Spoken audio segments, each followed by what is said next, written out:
Chapitre 136. La première multiplication des pains.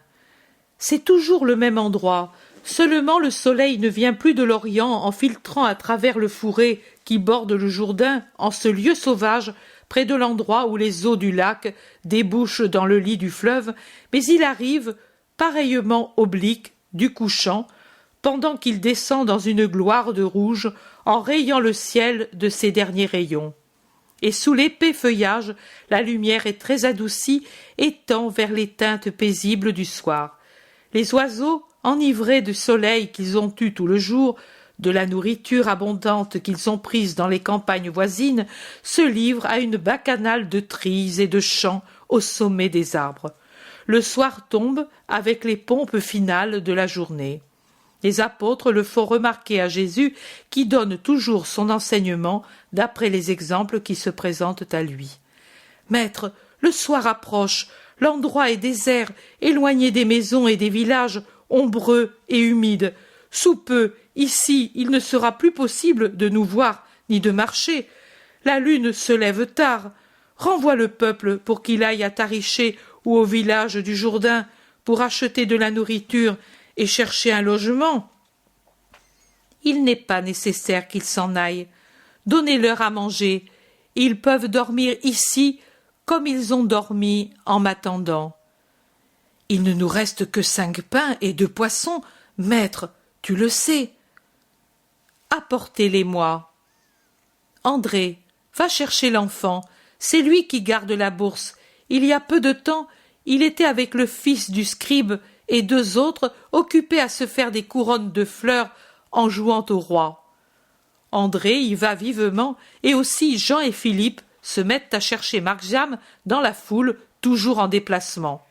Ils le trouvent presque en même temps, avec son sac de vivres en bandoulière, un long sarment de clématite enroulé autour de la tête et une ceinture de clématite de laquelle pend en guise d'épée une massette dont la garde est la massette proprement dite, la lame, sa tige.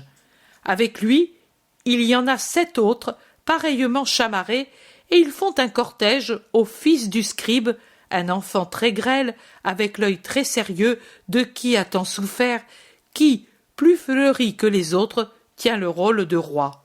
« Viens, Marc-Jam, le maître te demande. » Marc-Jam plante là ses amis et s'en va rapidement, sans même enlever ses ornements floraux, mais les autres le suivent aussi, et Jésus est vite entouré d'une couronne d'enfants enguirlandés. Il les caresse pendant que Philippe sort du sac un paquet avec du pain, au milieu duquel sont enveloppés 2 gros poissons, 2 kilos de poissons, un peu plus, insuffisant même pour les 17, ou plutôt les 18 avec Manahan, de la troupe de Jésus. On apporte ces vivres au maître. « C'est bien. Maintenant, apportez-moi des paniers. 17, 1 pour chacun. Marc-Jam donnera la nourriture aux enfants. » Jésus regarde fixement le scribe qui est toujours resté près de lui et lui demande « Veux-tu donner, toi aussi, la nourriture aux affamés ?»« Cela me plairait, mais moi aussi, j'en suis démuni. »« Donne la mienne, je te le permets. Mais tu as l'intention de rassasier presque 5000 hommes, et en plus les femmes et les enfants, avec ces 2 poissons et ces 5 pains. Sans aucun doute, ne sois pas incrédule. Celui qui croit verra s'accomplir le miracle. Oh, alors, je veux bien distribuer la nourriture, moi aussi. Alors, fais-toi donner un panier, toi aussi. Les apôtres reviennent avec des paniers et des corbeilles larges et peu profonds, ou bien profonds et étroits. Et le scribe revient avec un panier plutôt petit. On se rend compte que sa foi ou son manque de foi le lui ont fait choisir comme le plus grand possible. C'est bien. Mettez tout ici devant et faites asseoir les foules en ordre, en rang régulier autant que possible. Et pendant cette opération, Jésus élève les pains avec les poissons par-dessus, les offre, prie et bénit. Le scribe ne le quitte pas un instant des yeux. Puis Jésus rompt les 5 pains en 18 parts, et de même les 2 poissons en 18 parts. Il met un morceau de poisson, un bien petit morceau, dans chaque panier, et fait des bouchées avec les 18 morceaux de pain. Chaque morceau en plusieurs bouchées. Elles sont nombreuses relativement, une vingtaine, pas plus. Chaque morceau est placé dans un panier, après avoir été fragmenté avec le poisson. Et maintenant, prenez et donnez à satiété. Allez, va, Margiam, le donner à tes compagnons. Oh, comme c'est lourd, dit Margiam, en soulevant son panier et en allant tout de suite vers ses petits amis. Il marche comme s'il portait un fardeau. Les apôtres, les disciples, Manahan, le scribe, le regardent partir, ne sachant que penser. Puis, ils prennent les paniers et, en secouant la tête, se disent l'un à l'autre « Le gamin plaisante, ce n'est pas plus lourd qu'avant. » Le scribe regarde aussi à l'intérieur et met la main pour tâter au fond du panier parce qu'il n'y a plus beaucoup de lumière. Là, sous le couvert où Jésus se trouve, alors que plus loin, dans la clairière, il fait encore assez clair. Mais pourtant, malgré la constatation, ils vont vers les gens et commencent la distribution. Ils donnent, ils donnent, ils donnent, et de temps à autre ils se retournent étonnés, de plus en plus loin, vers Jésus qui, les bras croisés, adossé à un arbre, sourit finement de leur stupeur. La distribution est longue et abondante. Le seul qui ne manifeste pas d'étonnement, c'est Margiam qui rit, heureux de remplir de pain et de poissons les mains de tant de pauvres enfants. Il est aussi le premier à revenir vers Jésus en disant « J'ai tant donné, tant, car je sais ce que c'est que la faim. » Et il lève son visage qui n'est plus émacié qu'en un souvenir maintenant disparu. Cependant il pâlit en écarquillant les yeux. Mais Jésus le caresse et le sourire revient lumineux sur ce visage enfantin qui, confiant, s'appuie contre Jésus, son maître et protecteur. Tout doucement, les apôtres et les disciples reviennent, rendus muets par la stupeur. Le dernier, le scribe, qui ne dit rien, mais il fait un geste qui est plus qu'un discours. Il s'agenouille et baise la frange du vêtement de Jésus. Prenez votre part et donnez-m'en un peu. Mangeons la nourriture de Dieu. Ils mangent en effet du pain et du poisson, chacun selon son appétit. Pendant ce temps, les gens rassasiés échangent leurs impressions. Même ceux qui sont autour de Jésus se risquent à parler en regardant Margiam qui, en finissant son poisson, plaisante avec les autres enfants. « Maître, demande le scribe, pourquoi l'enfant a-t-il tout de suite senti le poids et nous pas? J'ai même fouillé à l'intérieur. Il n'y avait toujours que ces quelques bouchées de pain et cet unique morceau de poisson. J'ai commencé à sentir le poids en allant vers la foule, mais si cela avait pesé pour la quantité que j'ai donnée, il aurait fallu un couple de mulets pour le transport, non plus le panier, mais un char complet chargé de nourriture. Au début, j'y allais doucement, puis je me suis mis à donner, et pour ne pas être injuste, je suis revenu vers les premiers en faisant une nouvelle distribution parce qu'aux premiers, j'avais donné peu de choses. Et pourtant, il y en a eu assez. Jean dit, moi aussi, j'ai senti que le panier devenait lourd pendant que j'avançais, et tout de suite, j'ai donné abondamment, car j'ai compris que tu avais fait un miracle. Moi, au contraire, je me suis arrêté et me suis assis pour renverser sur mon vêtement le fardeau et me rendre compte. Alors, j'ai vu des pains, et j'y suis allé, dit Manahan. Barthélemy dit, moi, je les ai comptés pour ne pas faire piètre figure. Il y avait 50 petits pains. Je me suis dit, je vais les donner à 50 personnes, et puis je reviendrai. Et j'ai compté. Mais arrivé à 50, il y avait toujours le même poids. J'ai regardé à l'intérieur, il y en avait encore tant. Je suis allé de l'avant et j'en ai donné par centaines, mais cela ne diminuait jamais. Thomas dit: moi, je le reconnais, je n'y croyais pas. J'ai pris dans mes mains les bouchées de pain et ce petit morceau de poisson, et je les regardais en disant: à quoi cela va servir?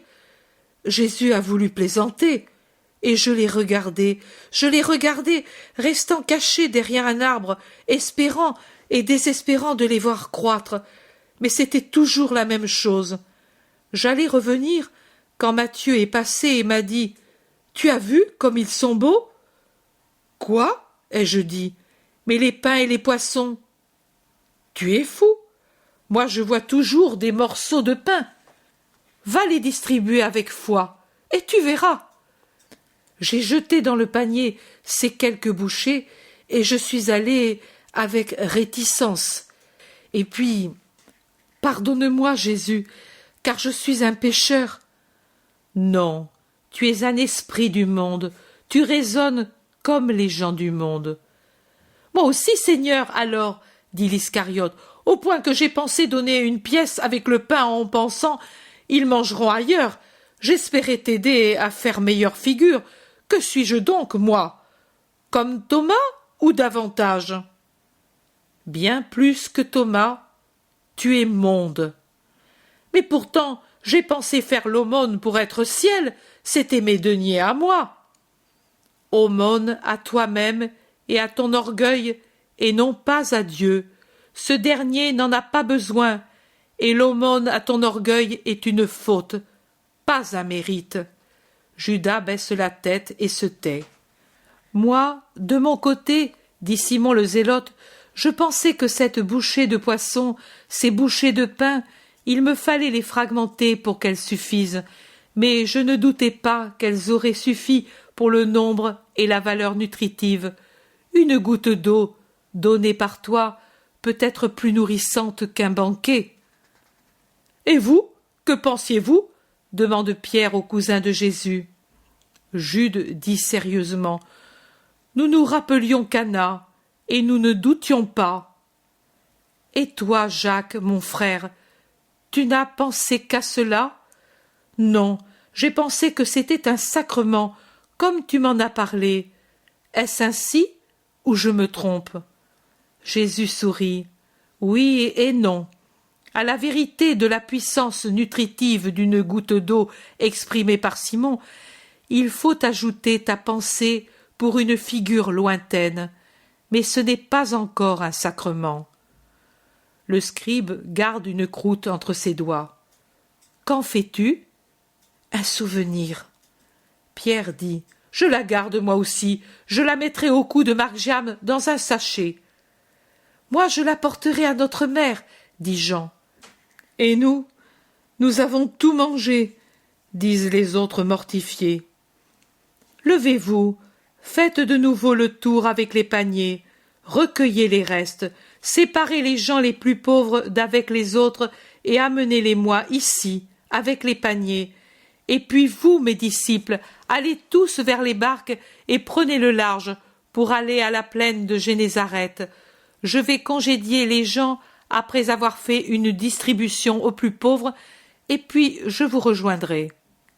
Les apôtres obéissent et reviennent avec 12 paniers combles de restes et suivis d'une trentaine de mendiants ou de personnes très misérables. C'est bien. Allez.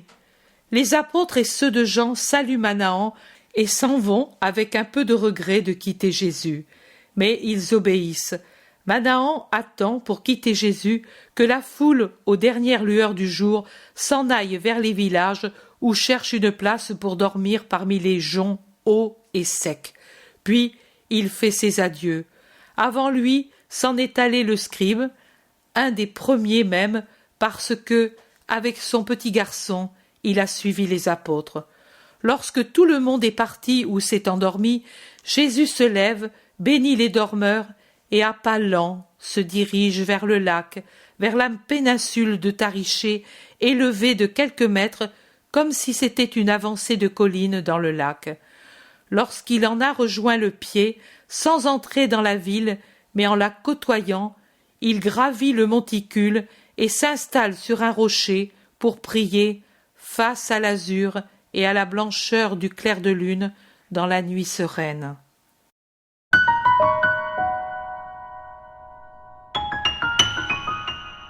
L'intérêt pour les écrits de Maria Valtorta ne cesse de grandir. Et les fruits récoltés, vocation, conversion, sont immenses. Visionnaire de la vie du Christ, de la conception de Marie jusqu'au début de l'Église, sa description des personnages, de leur psychologie, la précision des lieux où ils évoluent, des coutumes et mœurs de l'époque, est proprement sidérante et à ce jour inégalée.